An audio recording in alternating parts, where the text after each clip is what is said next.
The CIA's most successful cover-up. The elimination you've never heard of.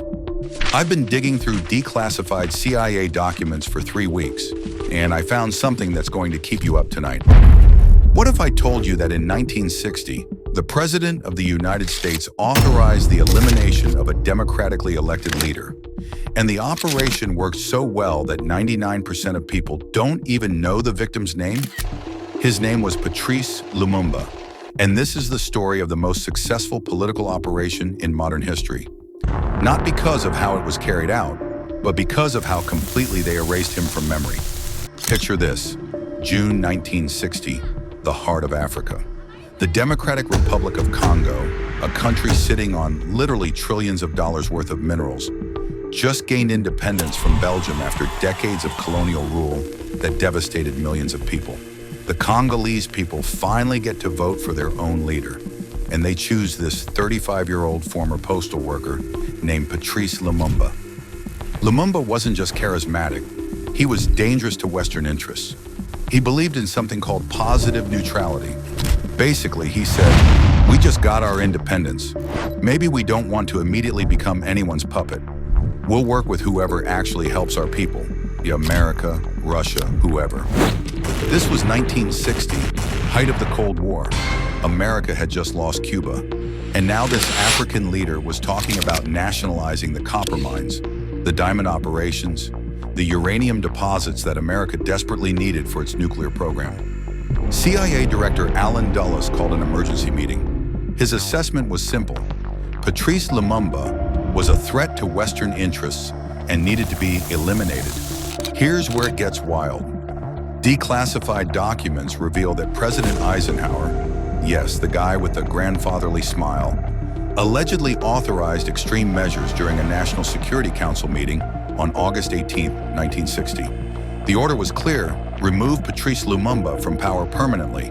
This would make Eisenhower the first U.S. president to authorize such an operation against a foreign leader. And somehow this isn't in your high school history textbook. The poison plot. The CIA immediately dispatched Sidney Gottlieb, their top specialist. You might know him as the mastermind behind MKUltra, the mind control experiments. Gottlieb flew to Congo with a small vial containing one of the most lethal toxins known to man.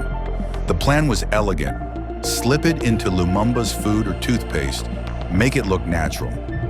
But when Gottlieb arrived in Leopoldville, that's what they called Kinshasa back then, the direct approach proved too risky. Too many witnesses, too much attention. The poisoning never happened. You'd think that would be the end of it. But the CIA had already set other wheels in motion. While planning the direct approach, they were also funneling money to Lumumba's rivals. The biggest recipient was Colonel Joseph Mobutu, a man who understood that cooperation with Western mining companies could make him very, very rich. September 14, 1960. Military coup. Lumumba overthrown. Mobutu seizes power with Belgian backing and CIA support. But here's where the story takes its darkest turn. The fatal decision. Lumumba gets arrested, and CIA Station Chief Larry Devlin faces a choice. Devlin knew that Lumumba's enemies in Katanga province, a mineral-rich region that had declared independence with Belgian support, wanted him eliminated. He knew that transferring Lumumba to Katangan custody was essentially signing his death warrant. Devlin could have intervened. He could have used CIA influence to keep Lumumba in a different prison or pushed for an actual trial. Instead, he made a calculated decision. He chose to do nothing. He watched as they loaded Patrice Lumumba onto a plane to Katanga, knowing exactly what was waiting for him there. The cover-up begins January 17, 1961, 11 p.m. A firing squad eliminated Patrice Lumumba and 2 of his closest allies in a remote location outside Elizabethville. Belgian officers were present, overseeing the entire operation. But they didn't just eliminate him. What happened next reveals the true calculation behind this operation. They destroyed his remains completely. They dissolved most of the evidence in sulfuric acid. They wanted to ensure there would be no grave, no shrine, no place for his supporters to rally around. The goal was total erasure, to make it as if Patrice Lumumba had never existed. The only thing that survived was a single tooth, one tooth. That's all that remained of a democratically elected leader whose only crime was wanting his people to control their own resources. And here's what's been keeping me awake. The cover-up worked perfectly. The perfect distraction. While the CIA was orchestrating coups in Africa, the State Department was sending Louis Armstrong and other black jazz musicians on goodwill tours across the continent. Cultural diplomacy, they called it. Show the world how great American values are, how we're not like those racist European colonizers. Louis Armstrong was playing his trumpet in African capitals, while CIA agents were literally planning the removal of African leaders.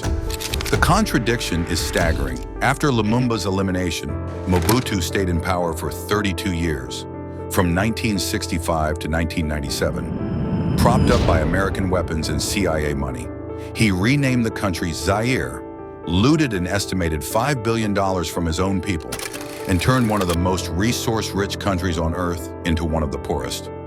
Meanwhile, American corporations got access to Congolese copper, uranium, and diamonds at bargain prices. The same uranium that was crucial for America's nuclear arsenal kept flowing, just through a more reliable partner. The mysterious crash. But wait, remember United Nations Secretary General Dag Hammarskjöld? He was trying to negotiate peace in the Congo, pushing for actual democratic solutions that might have threatened Western mining interests. September 1961. Hammarskjöld's plane crashes under mysterious circumstances while en route to ceasefire negotiations. For 60 years, everyone assumed it was an accident, but recent investigations have raised serious questions about whether that crash was really accidental. Think about it. The UN Secretary General dies in a mysterious plane crash just months after the CIA helps eliminate a Congolese leader. Both deaths directly benefited the same Western mining interests. Here's what really gets me. In 2002, 41 years later, Belgium finally acknowledged its moral responsibility in Lumumba's elimination. They even returned that single surviving tooth to Congo in 2022. Like that somehow makes up for decades of supporting a kleptocratic dictator. The CIA never admitted anything. Sure, there have been congressional hearings, leaked documents, academic studies, but no official acknowledgement, no apology, no recognition that they helped destroy a democracy and install a dictator who starved millions of people. The legacy lives on. This isn't ancient history. The Congo is still dealing with the aftermath today. It's still one of the poorest countries in the world, despite having some of the most valuable natural resources on the planet. It's still plagued by conflicts over mining rights that can be traced directly back to the systems put in place after Lumumba's removal from power. The cobalt in your smartphone battery, the copper in your laptop, the rare earth minerals in your electric car, there's a good chance some of them came from mines that are still controlled by the same power structures that were established after Patrice Lumumba's targeted elimination. And here's the most disturbing part. The operation was so successful that most Americans still have no idea who Patrice Lumumba was. They erased him so completely from public consciousness that his story sounds like fiction. What this means today, I've been researching this for 3 weeks, going through declassified documents, academic papers, survivor testimonies, and every night I keep coming back to the same thought. If they could cover this up so completely, what else don't we know? This was a sitting US president authorizing the removal of a democratically elected leader. This was the CIA choosing to let it happen rather than intervene. This was a cover-up so successful that the victim has been erased from history. Patrice Lumumba wanted his people to be free. He wanted them to control their own resources, their own destiny. For that crime, he was eliminated, his remains destroyed, and his memory buried. The only thing left of him was a single tooth. But his story survives. And as long as we keep telling it, the people who tried to erase him haven't completely won. Remember Patrice Lumumba. Remember what they did to him. And remember that if we don't learn these stories, we're doomed to repeat them. Because somewhere out there, in some government briefing room, they're probably planning the next operation.